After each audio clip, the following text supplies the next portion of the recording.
The following presentation is a gift from the team at Streamline Publishing, publishers of Fine Art Connoisseur, Plein Air Magazine, and weekly newsletters Fine Art Today, Realism Today, Plein Air Today, and American Watercolor, and events, the Plein Air Convention and the Figurative Art Convention. We offer over 400 different art instruction tutorials and ultra high quality video by the world's leading artists. If you like what you see, help us support our artists and our team with your purchase. Each video aired has a special discount code for today only in the comments section with a link to the video offered. And to see everything we do, or if you want to receive notice of new releases, new products, and new events for artists, simply click the other link, which says, "See everything we do." Thank you. Hi there, I'm Eric Rhodes, publisher and founder of Fine Art Connoisseur and Plein Air magazines. We're here every day for you at 3 p.m. Welcome, thanks for tuning in. Our goal is offering you samples of the well over 600 art instruction videos that we've produced over the years. We have some of the world's leading masters teaching, including today, which is Mike Hernandez in this video. It's called Creating Drama with Light and Color.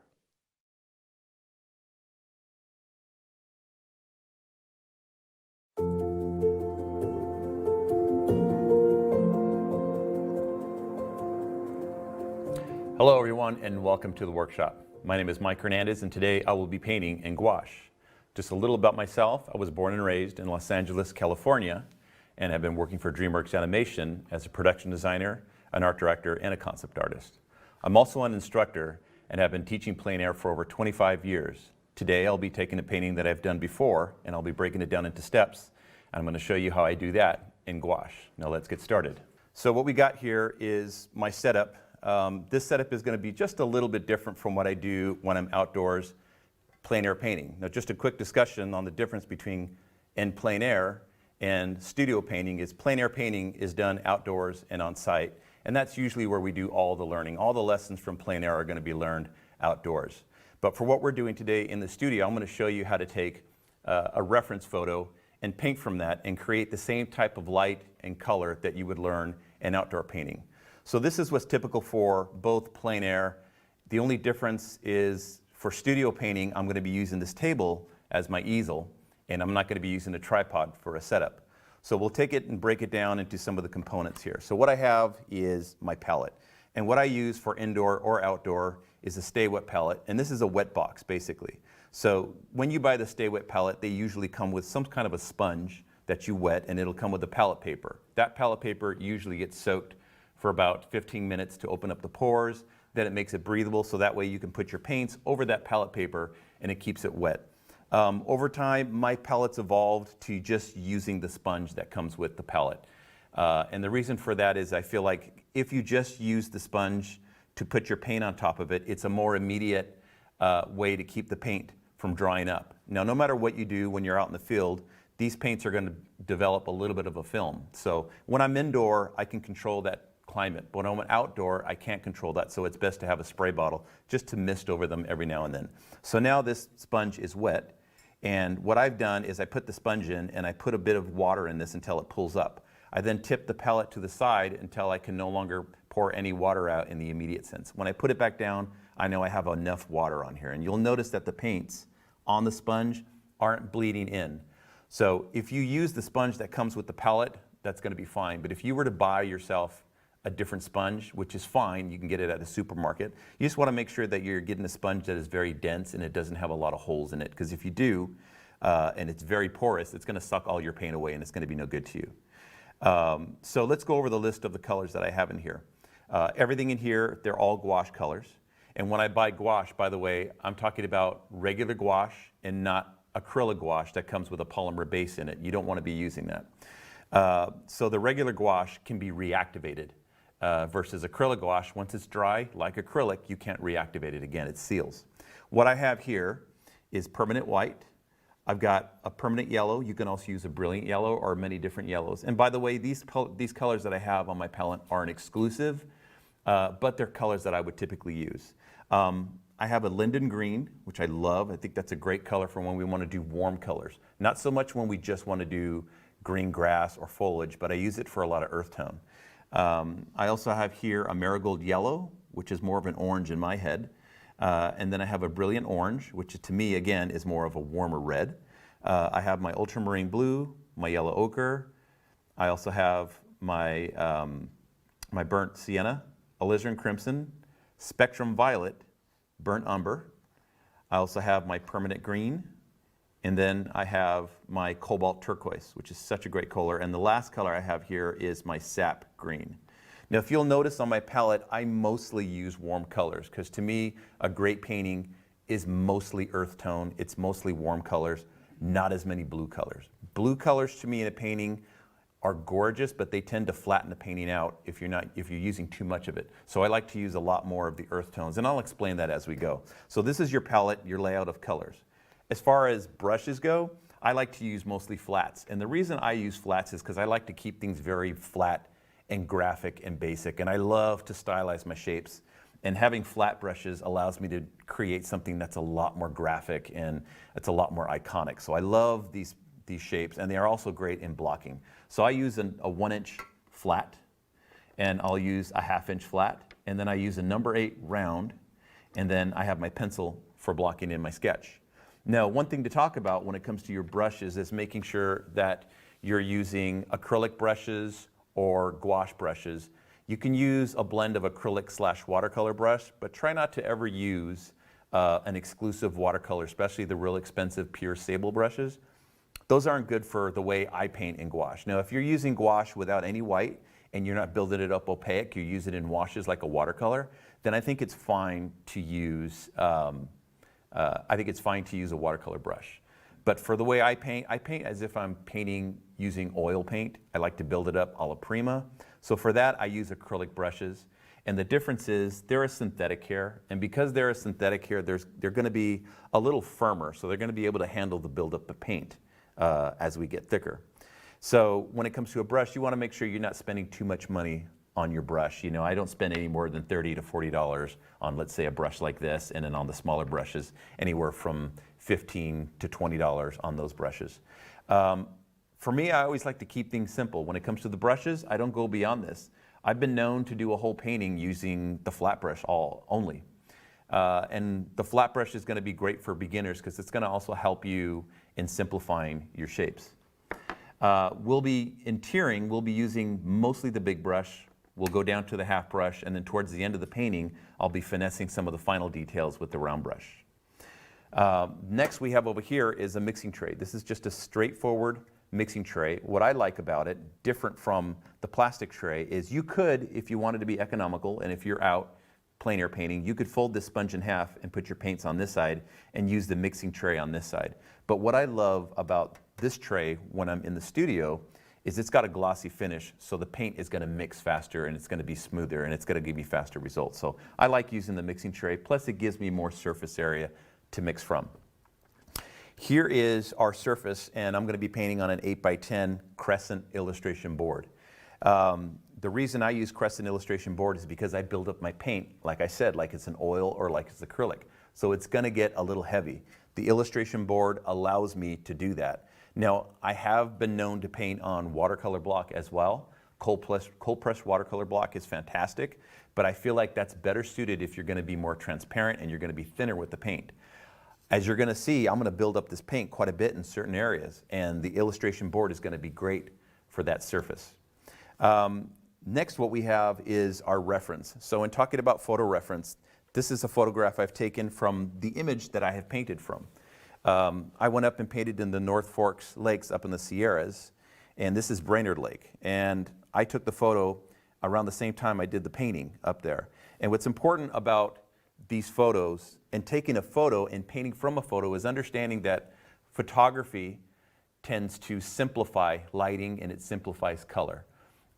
When you paint from outdoor lighting and from life, you're going to be painting from high key lighting and high key color. So what you're going to find is that there's going to be a lot more value and there's going to be a lot more brightness and color in your shadows when you're painting for life. You're going to see a lot more warmth, in fact. When you take a photograph, what happens with a photograph is it tends to collapse the shadows. The shadows go darker, and the shadows tend to go flat in color as well, so they reduce to kind of a gray-blue. If you look at my photo I have here, this is pretty blue because it's a photograph. But if you were to refer to the painting that I've done, that we're going to be using for this demo, you're going to notice just how warm it is. So I tend to skew a lot warmer in my paintings because I draw from my experience as a plein air painting, that knowing that when I paint from high key painting, there's a lot more warmth. And from your photographs, you're going to notice that, especially photographs like the Sierras and mountains, there's going to be a lot more blue in those photos when they get reduced. And blue is a great color, but blue is a nice color to build from a warmer palette. Blue is used to describe either those upward facing planes that the sky is able to hit in the shadows. Blue is also a good way to push and get more volume out of mountains that go much further away into the atmosphere and gain more of the blue hue. But for something like what we're painting, we're so much closer. This is an intimate painting. This is an intimate lake setting. And because of that, I want to make sure that I get a lot of that warmth that's in the shadows and a lot of the color. And then I want to see the blue emerge from that color. So if you put too much blue in the beginning, you're going to flatten it out. So the first thing I need to do is consider the composition. We're going to break this painting down into its stages. We're going to do line first. We're going to do a tonal. Then we're going to do color blocking. Then we're going to do texture finessing. And then at the fine, we're going to articulate the final details. So the first thing I'm going to do is our composition. And the composition is probably the most important part of your painting. It's like the architecture of a home. If you don't have a solid structure or a foundation, it doesn't matter how much color and decoration you put on it, it's going to collapse. It won't work. So I want to make sure is I put a lot of good thought into my composition, but I also don't want to put a lot of detail into my lay-in as well. There's a difference between a drawing that you do as a study and a drawing that you do as a lay-in for a painting. You don't want to give yourself too much information in the beginning of the sketch, because if you do, you're going to end up painting by number. So what you want to do is block in the essentials, the biggest, small, medium, large, and accent details in the composition, just to give yourself a base to build off of when you're painting. So the first thing I want to do is build my horizon for this painting. What I love about this subject, as I'm looking at it here, the lake, is the imposing wall of granite behind that lake and how it pushes down on the sliver of water. That's the stage that needs to be set. So I'm going to start out with saying my horizon is going to be probably somewhere down here. I'm then going to break my canvas or my surface into 4 stages here to make sure that I'm building a hierarchy on my composition and a bias.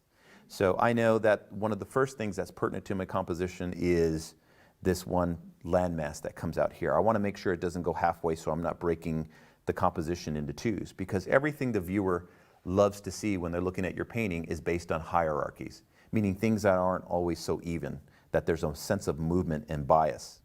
So I'm going to put the first part of this composition down here that's occupying this part of the painting. I then know that it's going to stoop below, and I'm going to create the cast shadow for the base of this water here. And this is the base of that rock. Now, as I build from this, I'm going to build everything based on rhythms. Now, you can't have any rhythm when everything is parallel, when everything is straight, when everything is the same. You build rhythms and movements through the eye when you dance upon straights and curves and things that aren't parallel, thicks and thins. All of those things I need to keep in mind as I'm drawing. So it is going to be opposing shapes as well that make it interesting, how one shape opposes another, and the variety that the mind loves to dance across. So I've got a shape down here, then I've got this shape over here, which is going to be the rock fall, and then all of the foliage that's built on that rock fall. I then have shapes of trees. Now, as I study and I look at this composition, what I love about the trees is how some of those shapes look like they're leaning forward, and how some of those shapes look like they're plumb and they're vertical and they're straight up. So I want to play off some of the trees that want to lean forward almost as if they want to peer over and look into the water. And what I love about that is that it starts to create the narrative of the painting. You know, that this is this intimate moment. And when we look at the photo I'm looking at, the water is pretty flat. It's not necessarily lit. And in the painting that I've done, you'll notice that I created a theatrical narrative for where the light is most important. It's kind of where I want you to look. There's one moment in the painting that's more important than the rest. Those things I'm going to get into later when we get into the tonal and we get into the final color. But at this stage, I want to build upon all of those notions as I'm sketching. So I know that our eyes are going to be right here primarily. and I'm going to build everything based on that counterbalance. So I have this shape here, I've got a line of trees here, and then I've got rockfall back here. Now if you're not careful, that granite wall in the background, it seems so important because it has so much texture, because it's so overly stated as a vertical shape. You see all the rock, you see all the cracks, and in your mind you're thinking, oh, that's a lot of detail. There honestly really isn't a lot going on back there. In reality there is, but visually there isn't, or there doesn't have to be. Do not ever be a slave to your subject when you're looking at it. Make sure that you take full control and full responsibility over what it is you want to do with this image. The image is just a suggestion, and you go from there. So for me, I know I want to keep my eyes looking here, and I think about all the lines that'll help carry my eye there. So I got a line here, and I've got rock here, and this curve will help bring my eye pointing down there. So nature has its way of figuring some of those things out for you, which is really great. I've got a shape that comes up here of rock and then down. So what I've got so far is a nice variety of angles. And again, like I said earlier, the more angles you get, the more opposing shapes and angles and lines you get, the more movement you're going to get in a painting, and the more the visual interest is going to maintain itself. So I'm considering this angle here, that straight against that curve, this curve against that angle, this angle here to that angle here. And you'll notice that nothing is paralleling. For example, I don't have a line here, I don't have another line here, or another line here. And the spacing is different. So I pay attention to those things as I'm sketching, because they're going to build the foundation for a solid composition. I also talked about some of those trees that are leaning forward. So first off, before I get into it, I want to block out the masses of those trees. And it's important that I don't make those trees too big, because if I make the trees too big, then the composition is going to get small. The landscape, the scope and scale of this intimate location, we're going to lose what makes it so grand. I want that wall to be really imposing back there. So these trees, they can't get too much bigger. But certain things I pay attention to as I'm looking is the distance of this rock from here to here, and then the tree that sits on top of that. Well, if I repeat this distance to here, I'll know the tree can go up much higher, and visually it'll look more appealing that those things don't flatten each other out. So I'm always thinking of some of my markers that I make, or bearings that I take in a painting, to make sure that I'm approximating correctly. And then I know I've got a tree here, and I've got a tall pine somewhere about here. And again, I'm not getting into any detail. I'm just blocking in all of these shapes, and then another tree that hides behind that. Then I've got some masses back here, a group of trees back over there, and they kind of climb up the wall and make their way out. So for me, a good painting will usually have an entrance and it'll have an exit. For me, I feel like the entrance comes in here, and you're going to follow either here or through here, and you're going to follow the light, and you're going to take up this ramp, and you're going to exit out that way. That's the hope. And that's kind of something that I'm feeling early on in the painting, and we'll see if it goes that way. So for now, I'm blocked in my masses of the trees, and I feel like the proportions are pretty good. When I first start the sketch, my lines need to be really light, just in case I need to renegotiate. I don't want to have to erase those things. So for now, that's great. Now I want to start considering the lean of some of those trees. So I like how this tree is the tallest tree in the composition, and it stands proud. It stands real plumb, real straight. But then these ones want to peer over and look into the water. That's kind of the way I see it. That's my narrative. I love that sense of how the trees are curious and they're kind of pushing forward. This guy's leaning forward. This guy behind him, he's also leaning forward as well. So I like the lean of those. And over here, we've got a lean of some shapes as well that feel like they're peering and leaning over. Feel it on this one as well.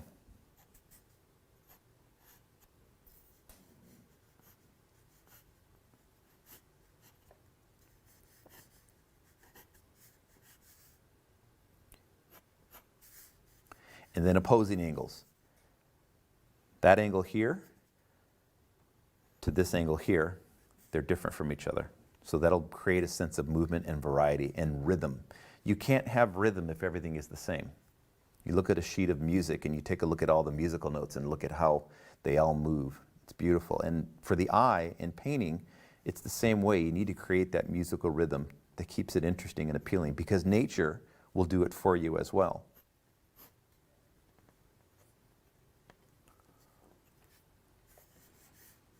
So these are going to be my snow shapes. I'll have a shape that's down here and brings our eye in that direction.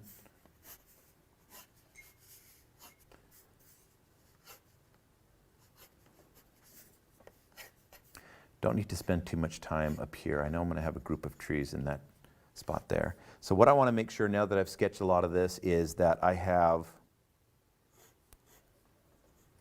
a solid base for the lake, the base lake of the shoreline in the distance for this wall to meet. That is a strong, static line. You just imagine the weight of everything you've got going on here needs to end on a calm line. So what I love in line is that sense of straight and curves, rhythms, and then areas for the eyes to rest. Areas where there's nothing going on versus areas where you have a lot going on. Because what you don't want in a composition in areas that have everything going on simultaneously, then the eye just wants to look away.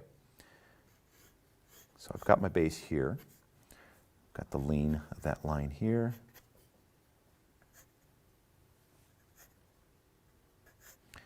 So I feel like I'm pretty happy with the base, so I'm going a little bit heavier. I'm going to curve out here because this shoreline is starting to come towards us a little bit. And I know we're going to have a tree down there somewhere. So all my angles feel like they're opposing, they're variety, they're not repeating themselves. The distances between some of these masses doesn't feel too even. Considering where the snow is here, I've got a distance from here to here, then this distance is much greater. Again, if they were even with each other, it flattens out, it stops the rhythms that your eyes need. And I'm going to have a trail of light through the water that's going to come out this way. And then the rest of these things we'll figure out later in the painting. So I just want to make sure that I have these things figured out first. Just make sure that you spend enough time early on in your composition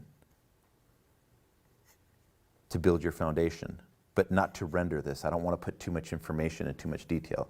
Kind of feel like I'm getting to that point where maybe I'm going just a little bit too far, so I'm going to stop. So I do have a nice line where these trees are coming down. I want to establish that for sure. So I think that's good for now. For me, as I look at this and I evaluate, I'm feeling the rhythms, I'm feeling the hierarchies, I'm feeling the movement. And if you notice, my complexity is right here. This is where everything gets complicated, everything kind of pulls together, where lines are getting closer, shapes are getting tighter, and then everything else beyond that opens up to where the water is almost nothing. It's a dead calm.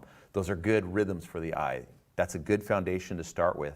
So from that point on, I can now move into the tonal. Now, the reason I go into a tonal for this, it isn't a complete value study. For me, it's more of a way to figure out how these giant masses are comparing to each other. So I'm not going to do a complete value study, but I'm just going to block in some of those masses. And what I like to do is I use a base tone of burnt sienna and a lot of water. So you'll notice in the beginning of my paintings, as we start to move forward, I try to use a lot more water in the beginning. Hardly any white at all, if actually no white. It's a lot like oil painting where your foundation is very lean and then you finish very thick. And the thickness is usually where the light hits. So you build a little more textural interest there. So I'm going to do a fairly light wash over the entire painting. It's probably a good idea to just pre-wet the surface. And I don't want to overwork that surface because I have a pencil and a line drawing here that if I'm not careful, I'm going to lose it.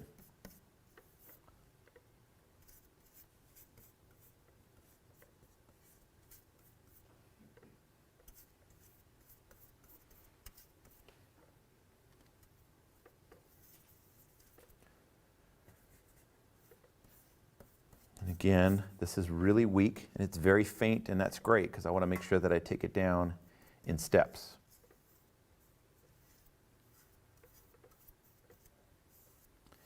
And that's fine. My pencil is holding up, so I still have my image. And then as that's drying, I can just start working into the next layers. A little bit of wet on wet is not a big deal.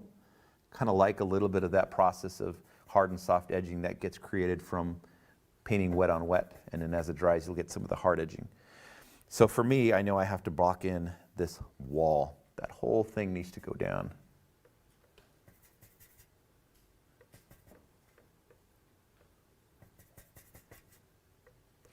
And the reason I use burnt sienna as a wash, you'll notice a lot of the masters in the early days, they used a warm wash like a burnt sienna or a yellow ochre or a little bit of an olive green or a earth tone for their base. The reason that's such a great idea is that it, first off, for value's sake, it gets rid of the white. And the reason I like getting rid of my whites is I like to work from the middle up and the middle down. What's intimidating about working on a white canvas, if you don't have a trained eye and you're just learning how to paint, the problem with working on whiteboard is you'll never know just how light or how dark you're supposed to go. So let's say you are painting a very beautiful seascape, and it's daytime, and you got the bright sun out, and the sky is bright, bright blue, and you got white clouds and everything, and it looks great. Starting from the white of that board, if you look at that sky and you look at how bright and how light it feels to you, you'll probably overestimate it and mix that color too high in value. So when you put it down on white, that correct value that to you in real life looks very bright is going to come out really dark compared to white, and so you're going to tend to want to mix more white and go lighter with it. Maybe you were right, but more than likely you were off because you ended up going too high. So I'll notice a lot of beginners tend to paint their painting from the white of a board, and what they end up with is a painting that's way too high key, it's too foggy, it's too light and too weak. Not enough weight for their values. So the only way to know that is to maybe get rid of the white and break, block it into at least a wash that gives you a 50% value range like I'm doing here. This is more like 60%. But by getting rid of the white, if you then mixed that blue color again and you put it down, well, on a darker color, it'll actually look light. It'll look like the right value, knowing that, oh, okay, well, the sky just looks light, but it's actually just bright. And there's a difference between bright and light. Bright is how you would describe a color's intensity, whether it's vivid. Light is to describe the actual value. So sometimes someone will see a tree in sunlight against a dark background and think that tree is very light, when in fact it's just very bright and it's fooling your eye. And if you don't mix it with enough value, it's maybe 80% value, it won't be the right color and you won't get that intensity. So people tend to overcompensate. So this is why a little bit of a value study is good, just to kind of get rid of the whites. So for me, as I move forward, I'm paying attention to, again, not the exact value, but staging my lighting. This is the drama. This is where everything takes place. That's where my light is going to move through. So that is the integrity of the painting. Distilled to its simplest elements, this is it. This is what the painting is all about. That integrity has to be there at the very end of the painting, that simplicity of that one piece of light, meaning this is my primary read. There'll be a few highlights on top of these trees and some highlights back here, but it's all going to be about whether you enter here and come up or whether you come down and exit out that way. But then you're going to dance along the way on some of these highlights of these trees. So for me, that's the lighting. And then just to reinforce some things, I want to reinforce the weight of my masses. A good vocabulary of all your masses are going to be your small, your medium, and your large shapes. And not only do you need to have those small, medium, and large shapes, but you also need to have the variety of those shapes so that they're not all the same mass, but they're not all the same shape either.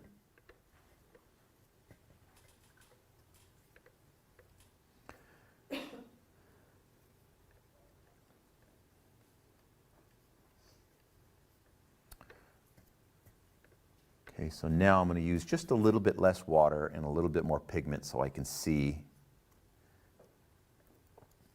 just how graphic my darks are looking.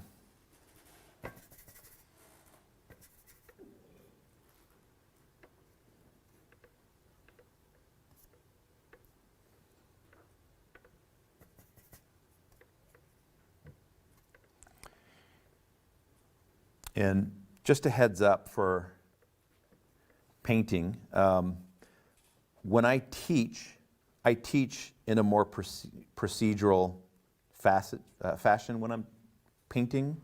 When I'm painting for myself and I'm outdoors, it's a little more chaotic and it's a little more spontaneous and it's faster, but then again, I wouldn't be able to break it down and teach you and make sense of that kind of a process. So that's how I paint when I'm painting for myself. But when I teach, it's a little careful, more calculated, and more procedural so you can understand.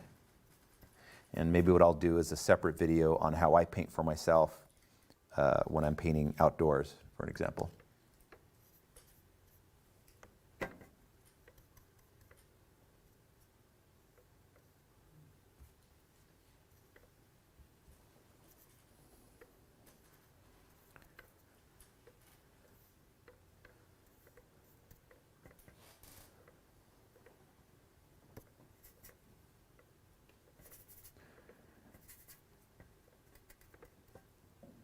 Okay, again, you guys shouldn't be thinking of finessing forms. I could think a little bit about stylization early on, and making maybe some of these shapes a little more idealistic.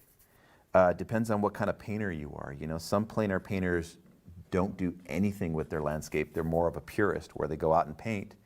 The way it looks is the way you paint it. You don't change it, you don't manipulate it. It is what it is, and you paint it that way. And I think that's a fantastic tribute to the landscape, and I don't see anything wrong with that at all. Because I work in the entertainment industry, I'm always manipulating and telling a story, and I'm always trying to control the viewer's eye, and I'm always trying to control the viewer's narrative, and their emotion in a painting. That's my job. It's what I do in the industry. So I tend to not cheat, but I tend to become more narrative and take more control with the landscape when I'm painting. So there's times when I'll paint a landscape just the way it looks and just kind of be more of a purist, and I think that's fantastic. And then there's times I'm a little bit more narrative with the process. And I'll take certain shapes, I'll move them around, even though the landscape is suggesting it's one way. I'll change it and maybe do something either a little more iconic or idealistic. Now, sometimes iconic and idealistic doesn't come off as unique because the landscape in and of itself is unique all by itself. So by changing it, you're not necessarily making it unique, but maybe you're making it unique to your statement. So again, nothing against the purity of taking a landscape and painting it exactly the way it appears. But like I said, for me, I always like to embrace and tell a story if I can by kind of pushing and pulling on things a little bit. And I haven't gotten into that yet, but you'll notice, for example, there were things that I liked, and all I'm doing is I'm not necessarily changing anything that's going on as I design this, but I was thinking about the things that are there, and what I'm doing is I'm overemphasizing them. For example, in composition, I took these trees and I thought, well, that feels like to me they're leaning over the lake, and they're wanting to peer into the water or peer into the light. So to me, that was kind of a narrative and an idea, maybe something that was a little more poetic, maybe slightly overly cliche, I don't know, but I liked it. I thought that was it was a good thing to build on. And when the viewers look at it, they may not even know that, they may not even see that, but hopefully somewhere in there they'll feel that as an interesting element.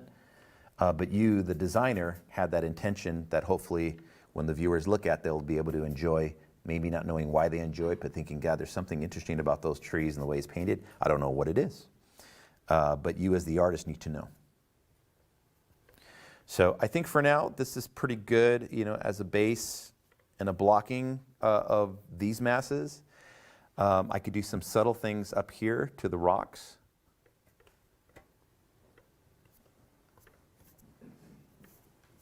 I'm not so concerned at this stage about my mark making, but you'll notice here, we'll talk a little bit about mark making and why I use the flat brushes. Like towards the end of the painting, I'll be doing marks like this. You'll see how I get, the paint is wet, but I'm choking up on the handle of the brush much further away, because what I'm trying to do is get the paint to striate a little bit, and I'm doing something where I push down at the beginning and lift lightly, and that kind of creates a hard and soft edge and a little bit of a raking effect. And that raking effect is going to come in handy when I'm starting to do simultaneous color mixing and color texturing. I'm going to do a little bit of this, but this is just to kind of build up on the background a little bit, and maybe for me it's more over like I'm warming up to some of my shapes and my lines for the painting.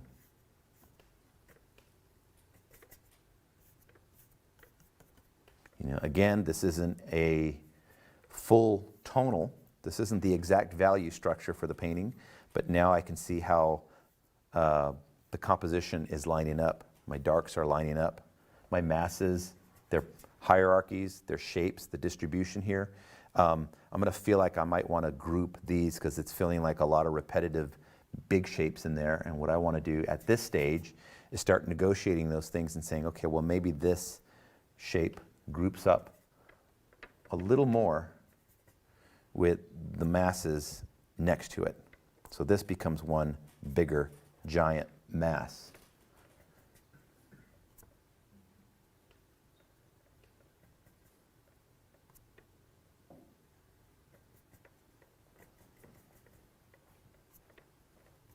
And I think that's going to work out better that this is grouped. And I love to group my shapes in the beginning, and that's something we're going to talk about throughout the process. There's going to be a method of grouping masses, grouping shapes, grouping colors, and grouping the value structure as well.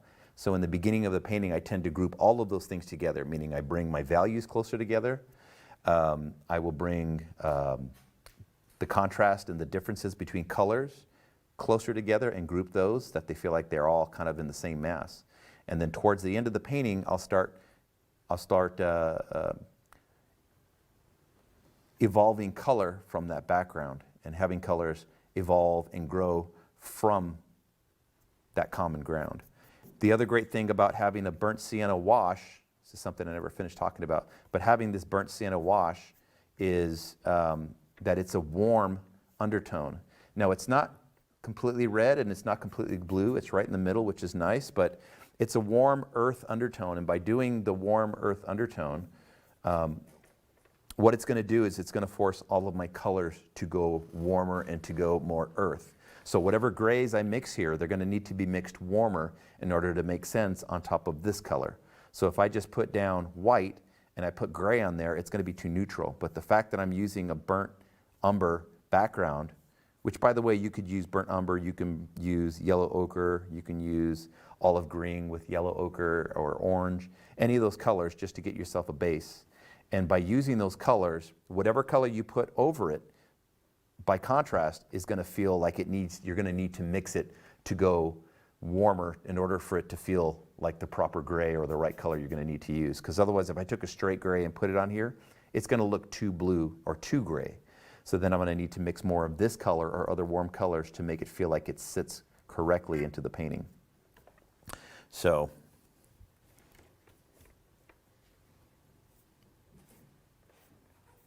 there is my brightest part of the painting right here. This is where the light comes through. And I'm not going to come back. I'm not going to mix and paint up the highlights on this here because I can still see the integrity of what my painting needs to be.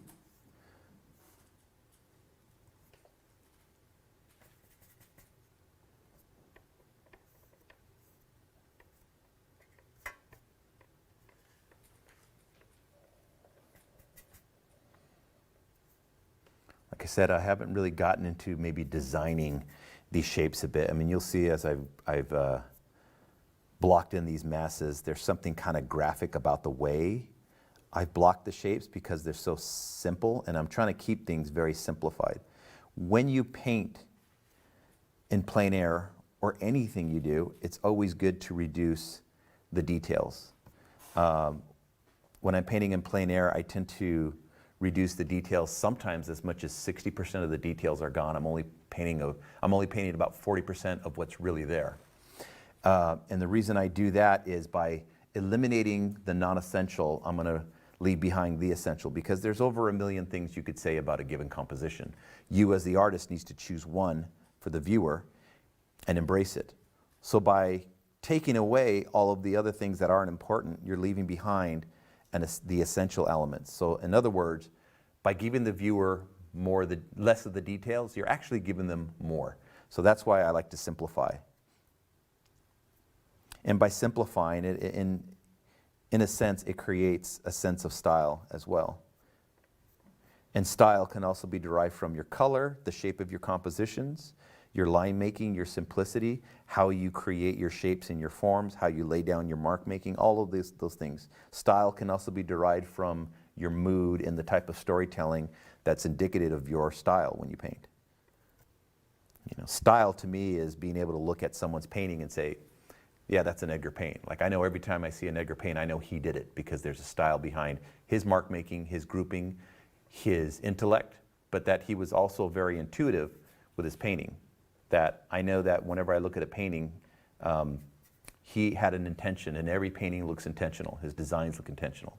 So in fact, if you get his book, which I highly recommend, Edgar Pain's Paint and Composition, it's kind of like a Bible. I don't like to call it the rules, but for beginners, I think it's a good diary of how to construct your thought and construct composition and color and light.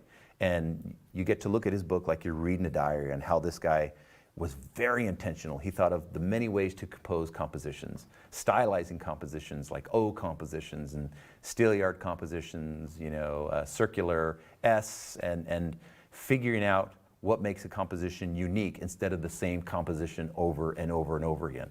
As far as light, mood, as far as the line, the shape, the color, everything, all of those things he was responsible for. Okay. And towards the end of the painting, I start to think of ways to keep my eye where it needs, the viewer's eye where it needs to go. So, I know that I'm gonna knock down a lot of these areas. Your eyes don't need to go up there. I know that they're gonna be in this area, so I want this area to glow a lot more than the rest. I wanna make sure this area gets staged appropriately to go dark enough so that way we can pop and see all those beautiful highlights off of those trees here.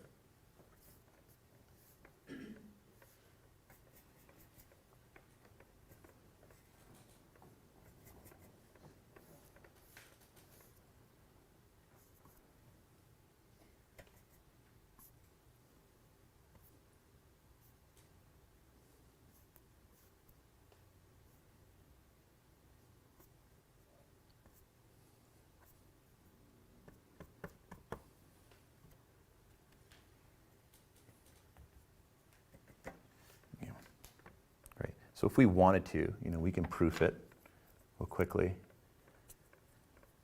And I'm going to take some white. And we're going to get into color in a second. We're going to take a break in a little bit, and that gives me a chance to recalibrate and gives me a chance to clean my water out and give you guys a chance to take a break as well. But we're going to get into this next portion, which is blocking in the color. And you'll see what I've done here with my whites is, a lot of people always ask, how, one of the biggest concerns I get about people who use gouache is, I seem to be having a hard time mixing highlights with wash. So I'll put down a dark color, and then I'll try to build up and get a highlight, and why can't I do it? It just keeps going darker. Every time I mix white into a color, it drops and it goes darker every time. Why is that? Well, that's usually two things. One, it's because you're using too much water. And two, because you're painting on a porous surface, and that porous surface is going to soak in a lot of that water, and with it, a lot of the pigment's going to go as well. When I want to put down a highlight, what I do is I use a damp brush, a little bit of water in it, but I don't put any extra water, a damp brush, and straight out of the tube, I will take my color. Most of the color you're going to be using, by the way, once we start getting into it, is going to be white. So that's why white tends to be the bigger tube out of any brand you ever get. You're going to need mostly white. And when it comes to brands, get the best brand you can when it comes to white. I discriminate on certain colors for certain brands, but mostly it's that white. I can make any other color work in a painting, but the white is the most essential. For me, I love using like the Winsor Newton or the Holbein brand. Those are pretty good whites. And I know there's a few other brands out there that are great as well. But if it's a student grade white, it's not going to be quite as opaque, and be a little more of a butter. So I like using the Winsor Newton, and what I'll do is I'll take it straight out of the tube with really no white in it, and that way what I'll get is that one single mark that gives me a light. And what you see right there is what you're going to get. Now if I took that same white and I used water with it and mixed water and tried to get another white, this is going to dry a little bit darker. Now that could work to your advantages if you're trying to layer. Some people like to layer and they put it down and it works in, and then they kind of build it up over time. I tend not to paint like that. I like to paint more opaque when I paint. So I like to build up the thicker opaque marks. Another thing we're going to get into once we start getting into the finishing touches, which by the way, this is going to be more of how I'm going to finish the last stages of the painting, the thicker, heavier paint. It's about putting the least amount of marks down at any given time, you know, really chewing up those mark makings as we go. So let's take a look at this value study. And again, I feel like we're in the right place. The lighting feels like it's doing what it needs to be. My darks feel like they're darkest maybe right around here, which is where I want your eye to go. Like I wouldn't want to put my darkest darks out here. And again, this, like I said, this isn't a full value study, but it's given me an idea of how this painting is evolving. You know, once I start getting into color, I'm going to remember the things I'm discovering with the value blocking. We do want to gain some value for having some of the darker darks right here. More contrast is going to happen in this area for many reasons. For one, this is where the brightest bright is going to be. And then your darkest darks are going to be right around here somewhere. And for that, what it's going to do is your darkest darks are going to build volume. Your higher contrast of where your darkest darks and your lightest lights are going to come forward in a painting. As you go lighter in contrast, then that's going to build more depth and atmosphere. So some of these darks aren't going to be quite as dark as this. I'm not overly concerned about it too much because the distance from here to here isn't that great, but I do want to gain some sense of volume in the painting, so I will be hitting this with maybe a little bit more contrast, maybe a little more color on this foreground where the sunlight hits.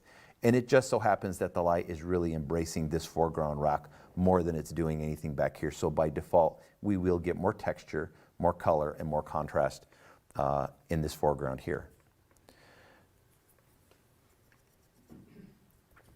I could at this stage, I don't have to, but I could maybe block in those shapes of glacier in the background to see how they're going to feel in the composition.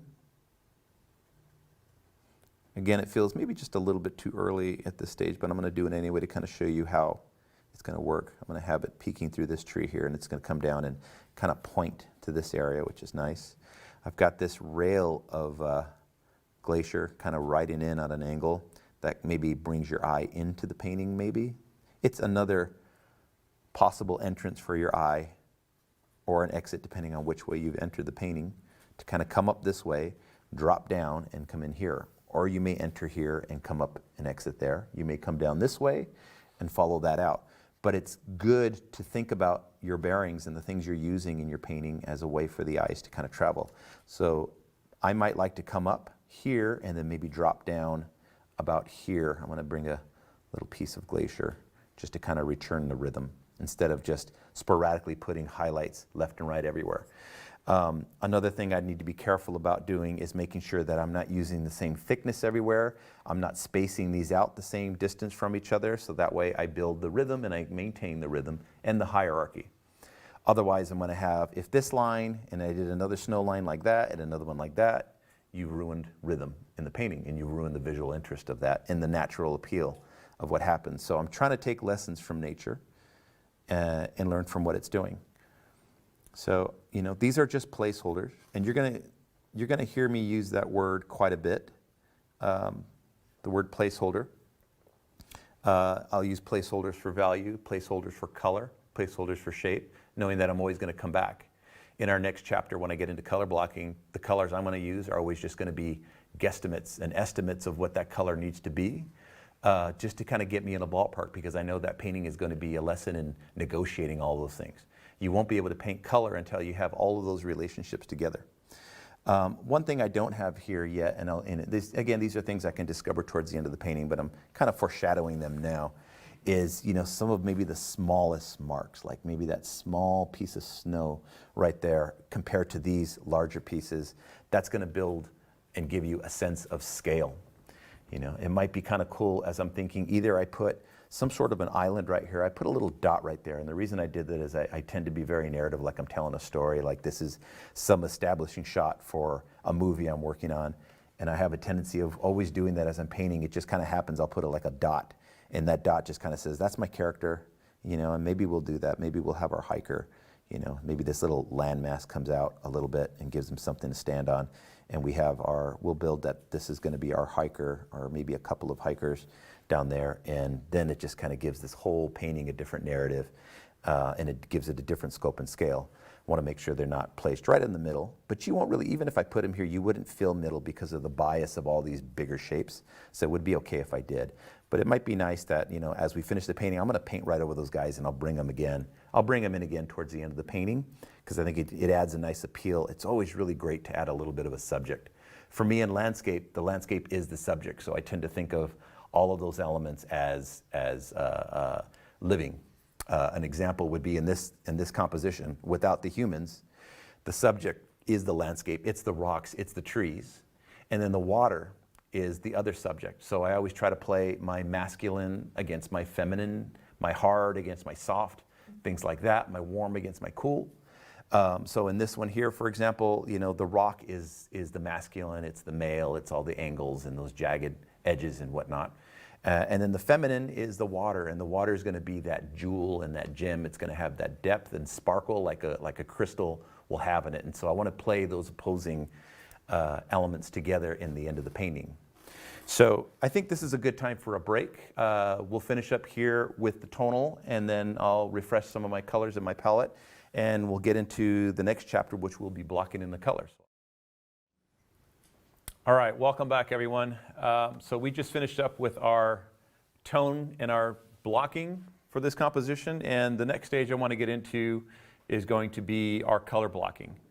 So in the color blocking, again, we'll keep it really simple, and that's why I broke this down into stages for you guys, because it's so important that in the very beginning of the process, you don't start thinking about too many of the details. You don't start thinking about the finishing, you don't start thinking about the things. And in fact, whenever it gets to painting anything that's a landscape, I never think about the things at all. And the things meaning like the smaller details, the leaves and the branches and the texture of the rocks. You know, I don't think of those things. I think of the masses of color and the shapes of light and the relationships of all of those colors to each other. So I'm going to talk a little bit about gouache and why gouache and what it is. And why I chose to work with it. I started out as an oil painter and painted exclusively with oils for quite some time. I used to paint large oil paintings, and then once I started teaching in college, I had a lot of leftover gouache paints, and I decided to incorporate them into the teaching in my class. And I noticed that the students, once they started using the gouache, the learning curve increased. And the reason for that was that they were no longer struggling with, as a beginner, how to use oil and the application of oil. Gouache was just a little bit cleaner. And gouache does have its set of challenges as well, but I feel like in oil, the challenges were maybe greater for those students, where they were building up and getting a little bit too thick. And so they were struggling with the application instead of struggling with the more important things, which was edge control, color, value, and lighting. All those things were more important. And I noticed that students were able to comprehend the things I was trying to teach them by using gouache as a medium. Now, I don't know if this is going to be true for everyone else, you know, but I just felt like, okay, well, in using oils myself and in teaching with oils, I also noticed that gouache, the way I paint with gouache, because it's so opaque and I build it up kind of thick, it's easier to paint smaller with gouache. Now, if you're going to paint gouache like you're painting a watercolor, well then you can paint as large as you want. You can spread it in with as many washes as you want, with as much water as you want to spend. But when you paint kind of thick like I'm painting, for me, my comfort size is like 5x7, 6x8, 8x10, 9x12 at the largest. You know, it doesn't, especially if I'm out painting in plein air. If I want to do a studio painting any larger, like 11x17, it's fine. But for plein air, it doesn't spread quite as well if you're building it up and painting like it's an oil. At that size, you might as well just use an oil. But the reason I started using gouache in the class is I noticed, okay, well, we can paint smaller. And you know, over the course of 25 years of teaching, I've learned that it's best to paint smaller and to paint more often within any given time. Paint with a much larger brush and with a smaller palette and a smaller amount of time. We call it the magic hour, or the magic 45-minute window, where as a beginner, you only have 45 minutes to learn everything you're going to need to know about the view you're looking at. After 45 minutes, you're going to lose that visual freshness, and it's time to move on to the next painting. So because of that, it's better to paint much smaller. And with gouache, you tend to want to paint 4x6, 5x7, something really small. That's a comfortable size. And stick with the large brush. Simplify all of the details and simplify the light. So I noticed the students were learning this a lot faster. And for me, once I got into working in the industry as a production designer, art director, that window for time for me to get out and paint became smaller. And then I only had time to paint in the morning, paint at lunch, paint after work. So gouache was much more portable for me. And I know that you could probably get a really great portable oil setup as well, and that works. But for me, the gouache was simple. I can keep my clothes clean. And a lot of times when it was hot, I would paint in the car. So the setup was really fast and it was simple. And when the setup is smaller and it's easier, you're more likely to get out and paint. And so that's what I liked about using the gouache. The difference between gouache and any other medium is that gouache is, unlike like watercolor, it's a transparent medium. And in fact, it is a watercolor. The only difference is it's a watercolor that has pigment that's been based with acrylic is gouache. Acrylic is basically a gouache that has polymer added to it to become more of a plastic. But gouache is also like a watercolor. The only difference is watercolor has no white added to it. Watercolor has the highest spectral rating out of any medium, meaning that if you took a spectrometer, a gun that measures color, you're going to get the most color out of watercolor. Gouache, the minute you added white to it and it became an opaque medium, has less spectrum on it, but it's richer because it has more body in it. The difference between a gouache and an acrylic is that gouache you can reactivate. Once it dries, you add water to it, it'll reactivate, versus acrylic, it doesn't. Another way to use this setup if you're more of a watercolorist and you want to try gouache is keep your watercolors and just add a tube of white gouache to your watercolors. Paint everything you do in watercolor and then add white to start getting a buildup of more opaque color. But I became used to using gouache over the years, so it's just kind of become my one medium. I'm used to the things it does and doesn't do. When it dries, it tends to dry a little flat. The finish is flat, so it doesn't go quite as dark and as rich as an oil painting does. But it's a good tool. So for example, if you are an oil painter, gouache is nice. It's more immediate for you to get out, maybe to do some quick studies, and that way you can go back and either do some oil paintings in the studio or gouache warm-ups before you do your bigger oil painting as well. So now we're going to move on to the color blocking. And looking back at my composition, I kind of feel like I like where it's going. There's definitely some things I'm going to renegotiate as I go, and that's what's great about this medium is you can kind of renegotiate. It's not like watercolor where you have to kind of put down your shapes and predetermine what they're going to look like. I try to do a little bit of that in the beginning. I kept this very transparent, but I can renegotiate and I can build up and I can cut into shape, I can add and I can subtract. In the beginning, for the color blocking, what's important is that we get a guesstimate or an estimation of what color we're going to need, but we want to hurry up and block in something as a placeholder and start building relationships. I don't want to try to aim to find the right color, and in fact, it would probably be impossible for me to get the right exact color without knowing what the other colors are going to be next to it. It is relationships that make color, so you wouldn't really know what you have until you put the puzzle pieces down. But again, we're not going to go too far ahead, so I'm going to start, and I'm going to keep things fairly wet again, and I want to start building in some of the puzzle pieces. So I'm going to start with the bigger, broader shapes, a lot of that concrete and that granite back there. And I'm not just going to make a gray, so I'm going to start in with my yellow ochre and my burnt umber, some of my green, my cool green, a little bit of my turquoise, and some white. I'm going to put a lot of almost every color in here because I'm trying to get to gray, which is what I'm doing. And the gray that I'm going to create is going to be warm, so when you see it on my palette, you're going to see a warm gray. Like right now, this is very cool, and it'll look green compared to red because it's a complement. So that tells me, even though it's kind of gray here, a little bit green, it's going to be very green there, which tells me, okay, I need to start going towards oranges and reds to kind of even it out and balance it out. And once I do that, it takes away some of that green. So this might be a good base color to start with. And I always go very, very, very warm when I start my paintings. So this is a very, very warm gray.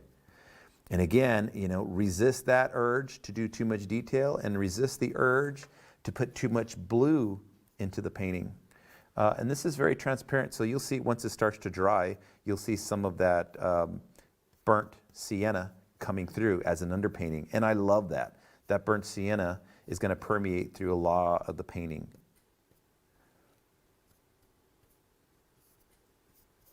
And I love to let that undertone breathe a little bit. I know that there are light variations, there are textures in the rock back here. I'm not even thinking about any of that right now. I'm just trying to hurry up and I'm trying to get a base color to start with. Not doing any warm and cool modeling with it. I don't even know if I have the right color or the right value yet. I just need to put it down and then start building all the other pieces to key off of that. You need to key off of those things to let yourself know where you need to go. Now, if I had sketched out way more detail back there, I wouldn't be able to move as fast as I'm moving now. It would have been a paint by number situation. That's why it's important not to put too much in the beginning of your painting so you have the freedom to move.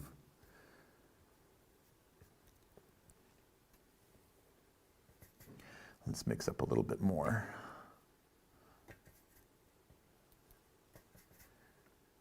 And what's great about estimating where you are and, is knowing that you're going to renegotiate this stuff later and you don't have to be perfect in the beginning.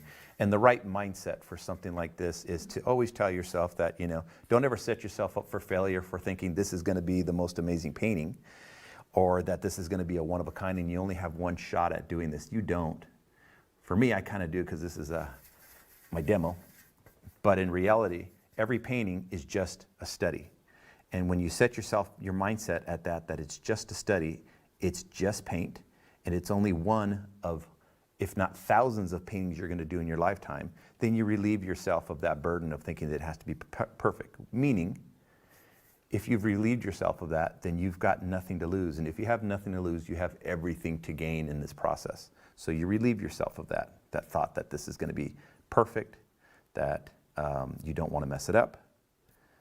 Everything is about learning. In fact, some of my favorite painters, Edgar Payne, you name it, some of those great painters, Sargent and all them, their paintings that are hanging up in galleries, they're just studies. They're beautiful, beautiful studies.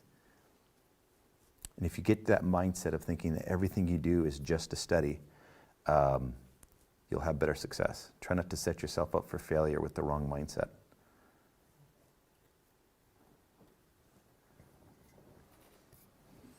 So see what that's doing now. With all of that red, this starts to take that gray into kind of a greenish color. But I like that. I don't mind that at all. I'm going to do different things to that gray. We're going to go warmer and cooler. We're going to put a lot of different color into that. But for now, I think that's a good base to start with.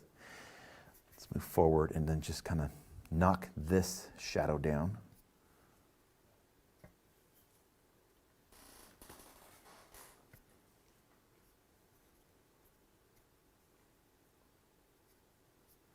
Mark making, again, not quite as important here. Edge control, not quite as important yet. We'll start getting into that when we put our final marks.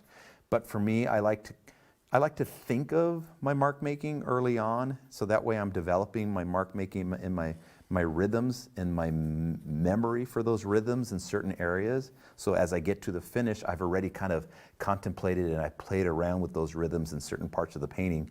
And I'm going to build off of that. So I know that these marks I put down may not be in the final part of the painting, but they might be there as well. So making sure that they're nice. Then I'm going to go into blocking in the water. Now, if you look at the reference of the lake, that lake looks like it's one gigantic pool of turquoise and green. If you're not careful, things like that in a painting can really steal the show. Now, maybe that's what you want it to do. Maybe you want that water in that lake to steal the show and be bright. But for me, I want to control when and where that crescendo happens in a painting. I want that to be here. I want most of the color, meaning the brightest colors in the painting, I'm going to control where those come out. Most of the color I build in the beginning is going to be fairly muted and the colors are going to be very close together. And then towards the end of the painting, I'll start pushing and pulling on those color bodies. But for now, the water can't be any all that different from the rock and in the trees and everything else. Right now, it's all about value. Value over color always. You can have wrong color and have the right value and the painting will still work. It's better to have the right color, but even if it's wrong, as long as your value is true, your designing of your light is true, it's going to work. So for me, I keep all of those things close together. I'm gonna want the color of the water to be at its brightest and most vivid somewhere around here. So for now, I'm gonna take this puddle that I already made and I'm gonna create my water from that. And this is kind of what I refer to as like recycled color. I like to use a lot of recycled color in my palette. And by doing that, you create a sense of harmony, because in landscape, most landscapes will harmonize and you don't get a lot of bright, vivid separation of colors anyway, unless you're looking at something man-made like painted buildings. So for the water, we're gonna put in a lot of our sap greens, our cool greens, our turquoises from that base, and I'm gonna get a much more of a muted color. I'm not gonna worry about the highlight that I had because I'm gonna paint that highlight back in. I want to make sure that I'm paying special attention to the edge up here. That's got to be really, really straight. You'll see in a lot of areas I have very loose mark making, and then some other areas I have very, very clean, articulate mark making.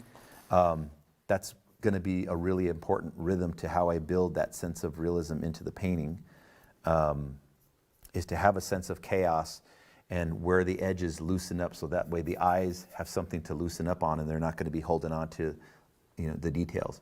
Where you put a sharp edge and where you put a sharp edge against a contrasting color or a contrasting value, the eyes are going to go there. So a lot of times I loosen up my edges a little bit. I loosen up where those colors meet if I don't want you to look there. If I don't need you to look there, I'm going to lose that.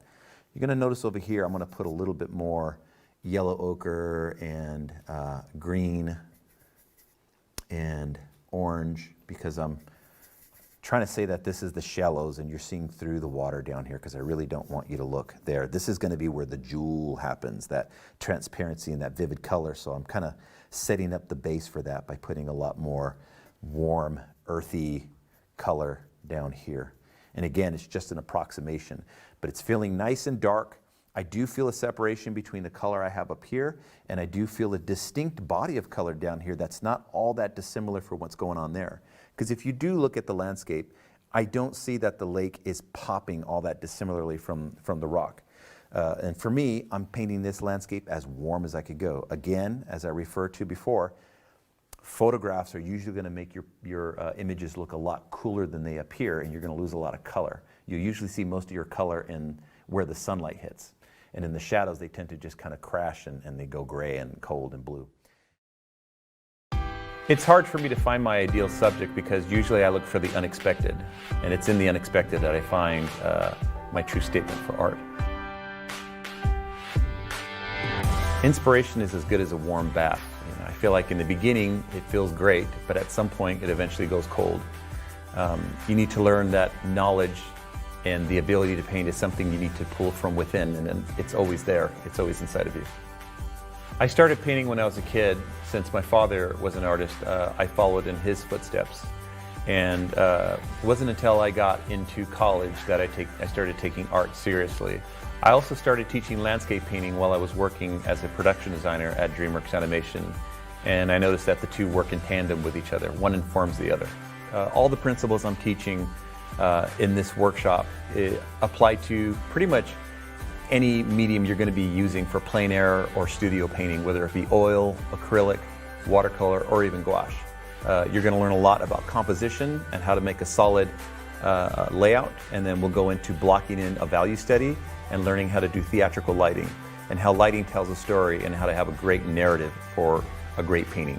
Then we'll go into how to use color and broken color and texturizing a lot of your paint and a lot of marbleizing as well. So hopefully these techniques work as well for you as it does for me.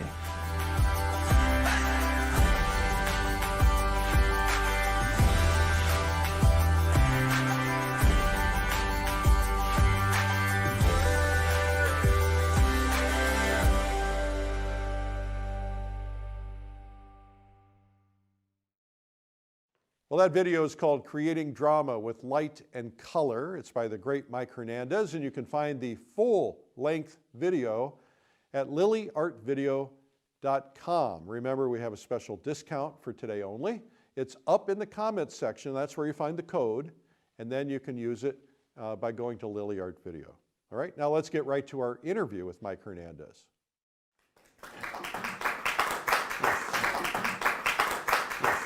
If there's any questions, I'm free to answer them. Can we preserve those paints for later, like tonight, another session, tomorrow, next week? Do I put it in the fridge with saran wrap, or is that even doable? Yes, absolutely. So as to the first part of the question, it's one of the other reasons I like to paint with gouache, because it is easy to clean up. For something like this, as long as the surface is finished, all you would need is clean water, a little bit of clean water, and to wipe away, and this stuff is going to be gone. Now I kind of feel like I'm doing a ShamWow commercial, but you can see how easily that's going to clean up with just water. But as long as the surface is finished. Now, I can't make you any promises if you get the gouache on your clothing, but because the gouache is like a tempera, you know, and it doesn't have a polymer or a resin base in it, you're going to be able to just wipe it right back up with a little bit of water. But watch out for your clothing, you know, make sure that you don't get it on the clothes or on the furniture that doesn't have a finish on it. As for being able to reuse the paint, absolutely. This is why I like using the wet box here. It has a lid on it, and I'll show you what that looks like. And as long as, you know, we're indoors, and if we were outdoors, this would have been fairly dry by now. But that's why you need to have a spray bottle where you can keep spraying it, misting it, and wetting it. But as long as, you know, that stays moist, before I close it up, I would give it one more hit and I would spray it down very, very well. I just wouldn't want to oversaturate it to where all these colors are going to bleed into each other. But you can see they're holding, because the sponge I have in there is fairly, it's a very firm sponge. But once you're done, put a cap on that. You could, and I like to put it in a sealable bag, and you wouldn't even have to put that in the fridge. You just put it in the sealable bag and leave it out. A couple things to keep in mind is the kind of water you're going to be using in here. Now, there's a couple things you could do. A lot of people use spring water or distilled water. And if you use distilled water and you've started from a very, you know, sanitary, clean base, and then you're not really going to have to worry so much about mold in here. But I think at some point you're going to be using different waters or other things, and the agents are possibly going to get in there. So my best bet, every now and then, what I'll do is I'll spray a little bit of peroxide on the lid and then close it up, and that kind of helps things. But ultimately, if you were to keep spraying this down and you use distilled water and you close this and you seal it tightly and you put it in a plastic bag, I've had paints in here last me a good 2 to 3 months, if not more. What will happen is you will get skinning on the tops of the layers of paint. In fact, right now I can probably touch that one and you can see that it's not on my finger. It's formed a skin on it.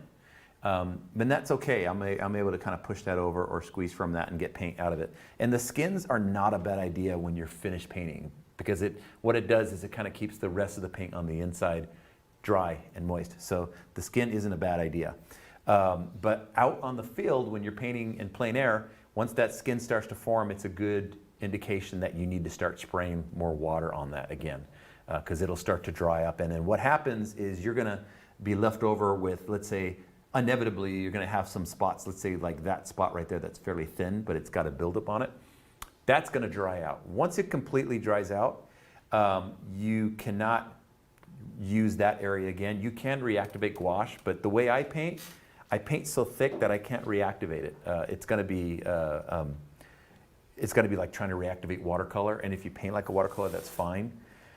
Some colors don't reactivate well with water when it comes to gouache, whereas all colors in watercolor are made to reactivate and re-wet. But in some areas, gouache won't, especially the more opaque ones, especially and primarily white. Do not ever try to reactivate white and think that you're going to get a nice opaque buildup with just re-wetting dried up white. It's kind of an endless battle. Unless you are primarily transparent and you want maybe a weak and a faint highlight, then reactivating dry white gouache is fine. Once you do have an area on this sponge that has a dried skin, an area where the paint is dry, you can put another dab of paint, but do not put it right back on top of the old paint, because Underneath that is going to be that dried layer that'll never moisten up again. It'll never let water come through anymore. So then when you put a dab of fresh paint on top of the dry area, it's going to dry faster. So always put fresh paint onto fresh sponge, because in essence, this setup, what I'm doing here, the sponge, is only to store my paint. It's not to mix in. I'm not going to mix in there. I do all of my mixing here. I keep all of my paints clean and fresh in here. Other setups that I've seen that are very successful are deep well setups. So you can get the deep wells, like the black containers that have, anywhere from 12 to 24 wells in them, and you squeeze in and you premix your paints and your gouaches in those wells. Because they're so deep, they don't dry out as much, and the light isn't able to hit them quite as well. So deep wells that have a lid that you can put on top after is also another great way to paint outdoors. But I like using this method because I can see the colors closely related to each other. So again, just paint storage, not mixing. Hopefully that answers your question. It does, thank you. Yes. Anyone else? Yes. The sponge that you're using there, if you change that out basically every time you do a painting, is that correct? I don't change that sponge out. Okay, just clean it? No, I don't change it. I don't do anything with that sponge. So once you put a sponge in there and you put your paints on there, that's good to hold your paints as long as you're sealing it and keeping it wet. That Okay. sponge is going to stay in there for the length of the paint, so it can be in Okay. there anywhere from, depending on how dry it gets, 1 week to 3 months. So only if you let it dry out would you have to Only change if it? this is all dry, or at the time where you no longer have any place to put fresh paint down, it's all used up and you're done with that, throw it away and get a new one. Is there a brand that you go with, or is it just kind of a cheap, thin sheet of sponge? Well, it's a good question, because Masterson's, this is a Masterson Stay Wet. This is what this palette is. And they manufacture their own sponges that come with this, and those are great. But if you're in a fix and you're in a jam, you could always go to the supermarket, and most supermarkets in their cleaning aisles will have these sponges in there, and sponges for cleaning countertops. And as long as the sponge is fairly dense, like this one is, which most of those are, because it's all about absorbency and reusable ability, most of those you're going to be able to get those. And this one, in fact, I got it from the supermarket you guys have down here. And they come in this size, so I was able to plop it right in, and it fits just as is without cutting it. Nice. So you don't have to use the Masterson's sponge that comes with. You can use any sponge, like I said, as long as it's not too porous. Okay. Yeah. And could you go over your colors one more time really quickly? Go over the colors? Yeah, just what colors you use. Absolutely. So again, my favorite palette is a palette that consists of mostly warm colors and a lot of earth colors. When I first started teaching gouache, I used a lot of primaries, things like a basic palette I used to teach, and when I first started was to use an azure blue, alizarin crimson, and primary yellow with white, and like a printer, using those as primaries. I would use those as my limited palette for students, and they can mix pretty much any color, almost any color with that. And I found that was too hard for students to learn from in the beginning, because I felt like they didn't mix enough. So if they had azure blue and they had a blue sky, they would just add white to their blue and say that's sky. And if they happen to have something that was yellow in the field, they'd say, well, white with yellow, and that's it.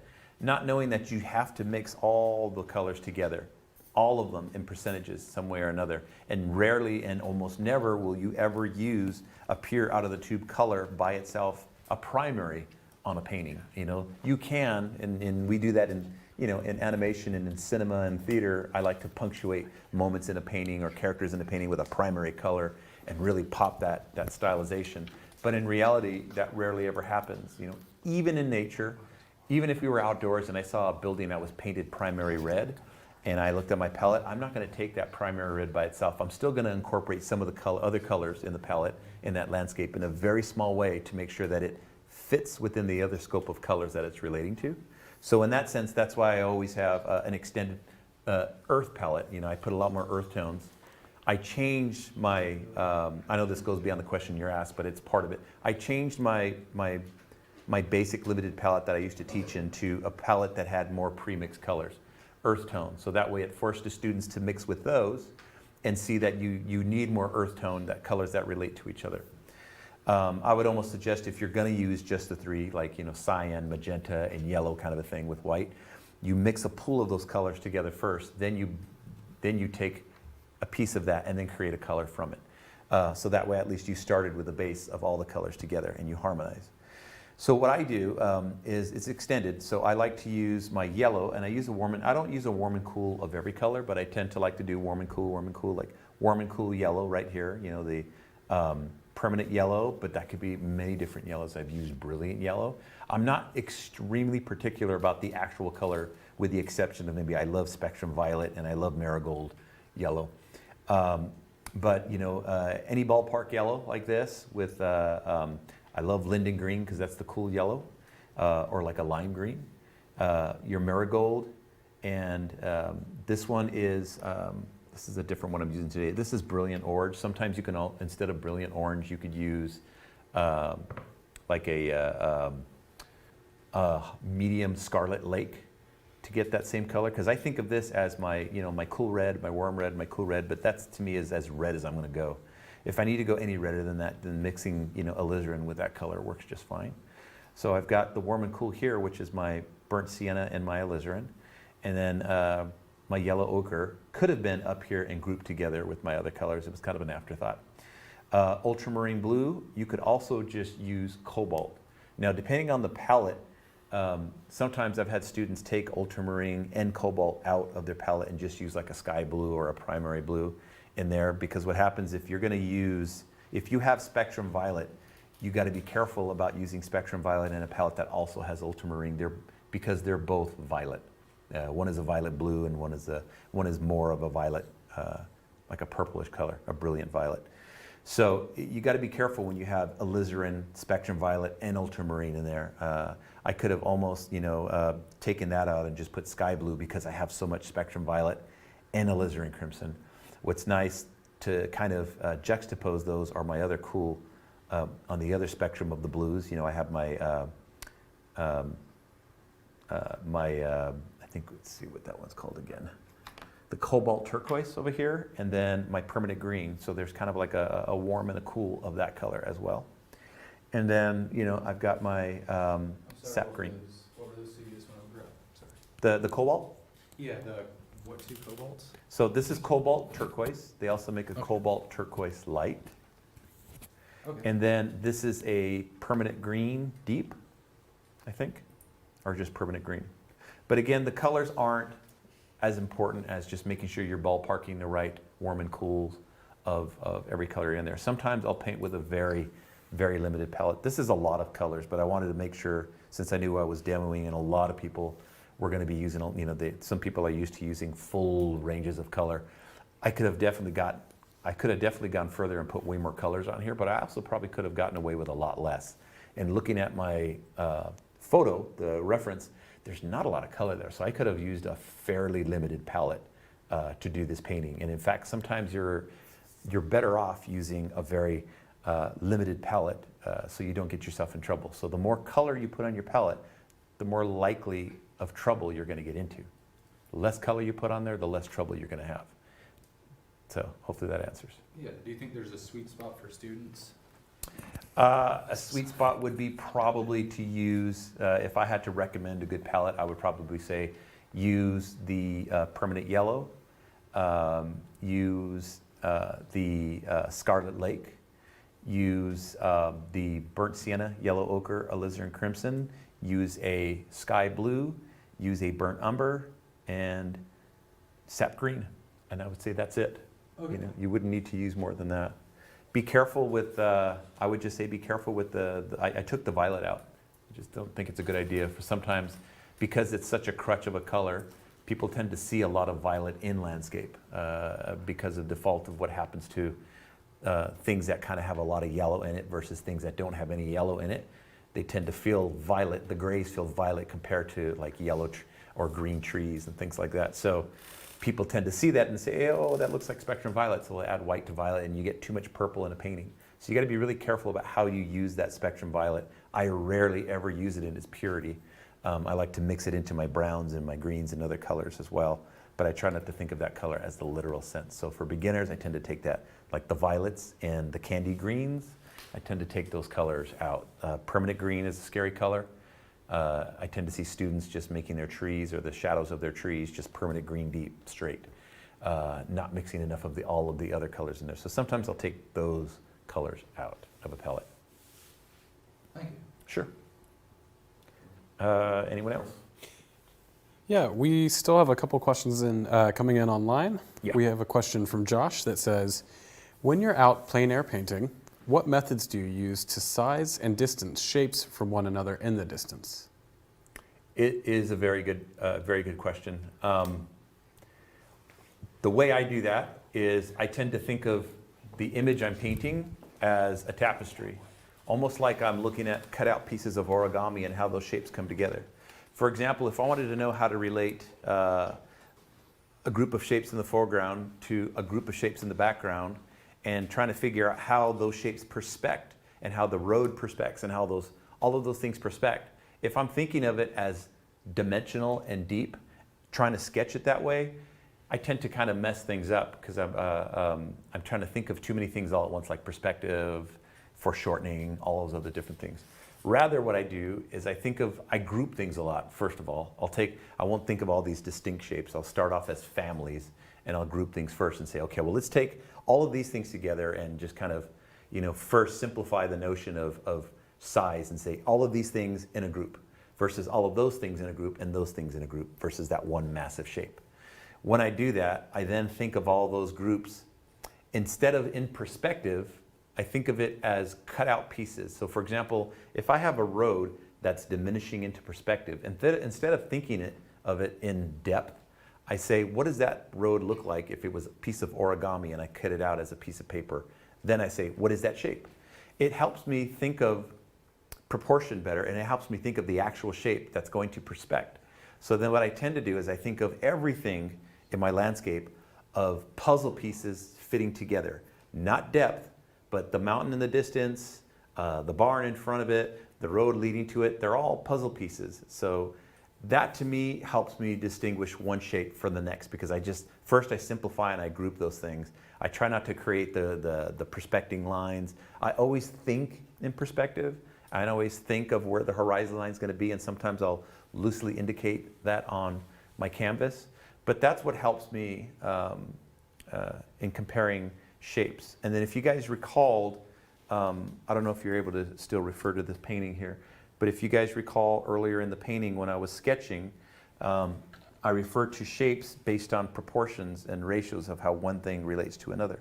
When I sketched out this shape here, and then I wanted to know the next shape compared to it, how big it was supposed to be, well, if I looked at them and broke them into relative shapes, if I took this shape and I doubled it, it would end there. That told me that I had another halfway to go above that. So sometimes what I like to do is I find proportions that work, and then I use that. If it's close to the other one, I'll use that as a measuring tool and say, okay, well, how many of those make that over there, for an example?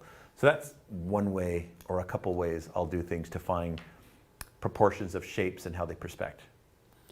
Cool. We have another question from Judy Notifora that says, what do you put over your finished paintings? Do you use a varnish? That is a really good question, and it's been the subject of many, many debates. Went on for days and days on Facebook once on a post where people were talking about varnishing, your pieces. For example, I treat it like a watercolor. I don't put any varnishes on it, and most people don't treat their watercolors. You just put it behind glass. When I sell my paintings, I sell them without glass. So when I put them up in a show, I would put this painting, for example, in a plein air frame because I painted it like an oil, and it's painted traditionally like an oil, not really like a watercolor. So in that sense, it deserves to be painted in a frame if I painted it like an oil painting. And it would actually hold up, and I always had cautions about that. I don't put it in really dark. For example, I don't put it in a black frame because the darks in here don't go as dark as an oil would. But I'll put it in like a medium dark frame or a light gold frame. But I won't put any glass behind it because I don't like the look of glass over the painting. But when I sell the paintings, I always recommend to the buyers that they protect it behind glass. The best look for that is to put non-glare glass over it, like what they call museum glass or den glass. That's glass that has no reflection. Because if you had a regular piece of glass over an oil painting that's framed like a plein air painting, that's going to look kind of funny. And the reason oil paintings don't need that, because oils can be varnished and they can be protected. A gouache does need to be protected from the elements, so you do need to put some sort of glass over it. There are other people who've debated different methods, like using different wax-like varnishes, beeswax. I've heard all the different methods. Some people have said they've never seen any change when they do a varnish on it. Other people have said, yeah, it changes the contrast ratios. Other people talk about crystal clears and spray varnishes and fixatives where you just do fine dusting of varnish over it. But I found that even when you do that, it either somehow, somewhere in there, it can change something. So I've never been able to use a varnish in there that didn't do something. But I'm not saying you couldn't. It's still up for debate, and I'm still open to that, but I don't spray or varnish any of my works. Okay, we have another question from Mike Pelosi, who says, do you ever use black, or do you refrain from having pure blacks in the painting? Good question.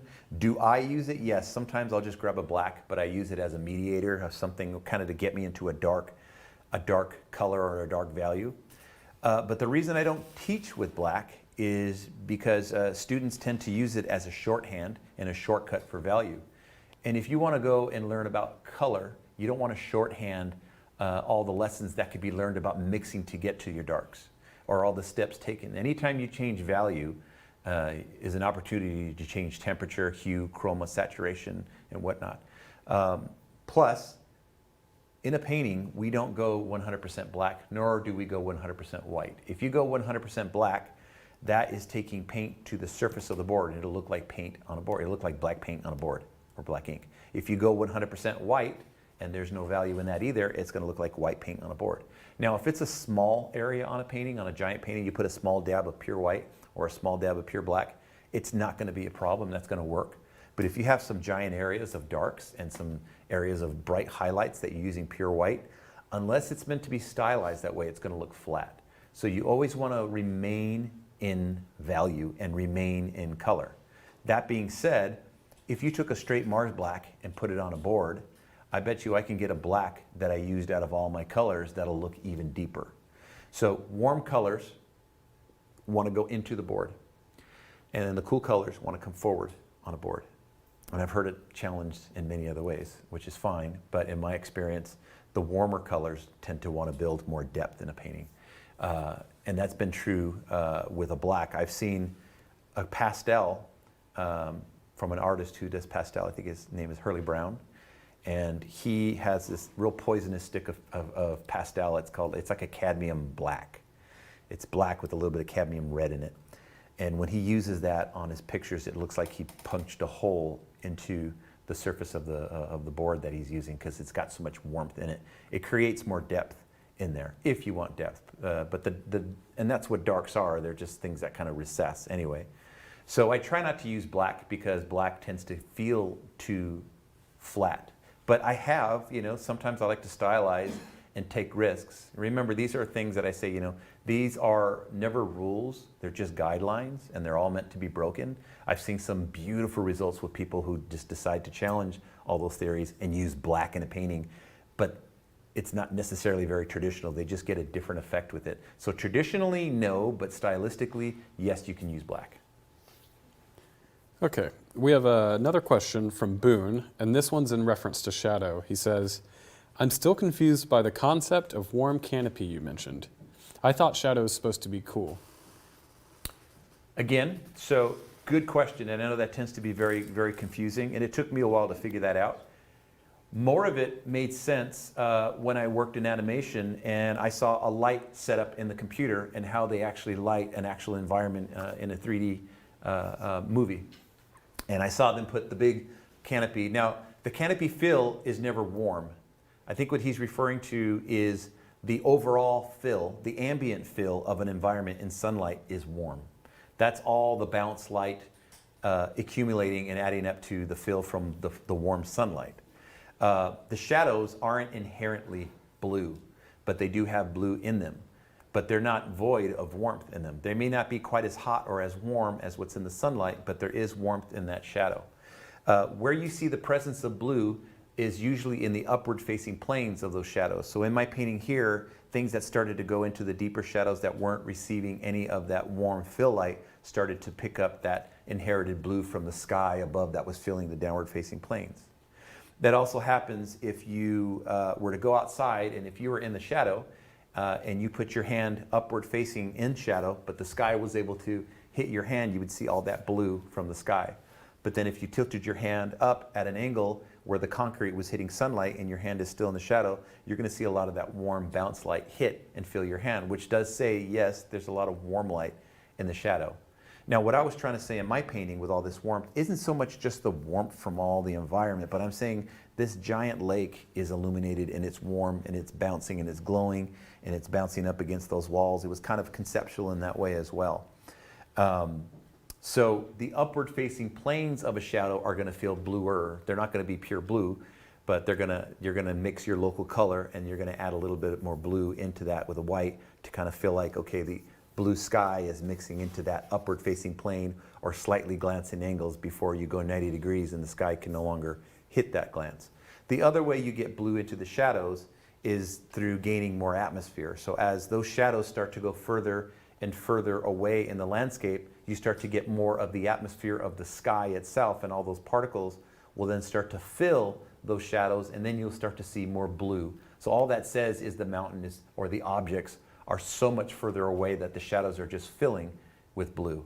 But in the extreme foreground, in a photograph, everything looks blue because that's the way the camera perceives it. It simplifies it that way. In real life, look again, you'll see that the shadow isn't blue. Maybe the cast shadow is blue, and the whiter and the purer the object would be in shadow, the more blue it's going to inherit on those upward facing planes. Okay, we have an anonymous question now. How do you keep your gouache from looking chalky? That is another great question, and that evolves from how you mix it. Usually a chalky painting comes from adding white to a color and then not readjusting its temperature. So sometimes someone will take, for example, a leaf that is in sunlight, and they'll take white and add it to an olive green or a sap green, and they'll get a highlight, and then there'll be even a brighter highlight on top of that, so they'll add more white to that, and then it'll just go chalky. So what happens is you have to, when you add white to a color, you cool it or you neutralize it. You don't make it warmer. So as you're building highlights to warm sunlight, you have to manufacture your warm transitions into that color. So if I've got burnt sienna and it's a skin tone and I add white and I put that down, and then I have another lighter value of skin turning before it gets to the highlight, and I added white to that again, I then need to either add more yellow ochre or orange to continue it going warmer, so that way it doesn't in return look chalky. So you'll notice you'll never get a chalky painting when you don't use white, and if you were just to use your paints like pure watercolor and tint, you'll never get chalk. Chalk comes from the white adding to the color and not reinforcing that color with more warmer temperatures as you go lighter. So that's where the chalky color comes in. Okay, and our last question comes from Mary, and she says, was the initial block-in dry before the color block-in? Was it dry? Yes, before we started. Yes, absolutely. The paint on here dries immediately once I put it down in an environment like this. You know, even if it's fairly wet, it'll be dry at least within 5 minutes. And it's not a bad thing for it to be wet in certain areas, because sometimes I like to work wet into wet to kind of get some bleeding edges and let some of the undertone start to bleed through and mix with that color. But in this case, yes, it was dry before I even got into it. Well, that is Mike Hernandez creating drama with light and color. A great painter, great master painter. You can learn more about the full-length video at lilyartvideo.com. Remember, that discount code is up in the comments section, and you can get a discount for today only. Take advantage of it. This is a real winner. You want to make sure you get this one. All right? Well, thank you for tuning in. Speaking of getting something, we have a gift for you. It's 97 Amazing Painting Secrets by the world's top artist, and you can get it for free. It's a 2-hour video, and it's our gift to you at 97tips.com. Well, thank you for tuning in. My name is Eric Rhodes. I hope you'll subscribe or follow, and please share this with your friends. Thanks for watching. Bye-bye. It's hard for me to find my ideal subject because usually I look for the unexpected, and it's in the unexpected that I find my true statement for art. Inspiration is as good as a warm bath. You know, I feel like in the beginning it feels great, but at some point it eventually goes cold. You need to learn that knowledge and the ability to paint is something you need to pull from within, and then it's always there. It's always inside of you. I started painting when I was a kid.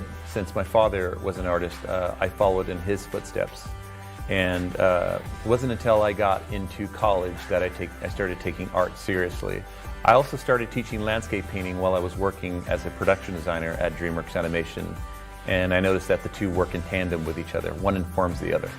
All the principles I'm teaching in this workshop apply to pretty much any medium you're going to be using for plein air or studio painting, whether it be oil, acrylic, watercolor, or even gouache. You're going to learn a lot about composition and how to make a solid layout, and then we'll go into blocking in a value study and learning how to do theatrical lighting and how lighting tells a story and how to have a great narrative for a great painting. Then we'll go into how to use color and broken color and texturizing a lot of your paint and a lot of marbleizing as well. So hopefully these techniques work as well for you as it does for me.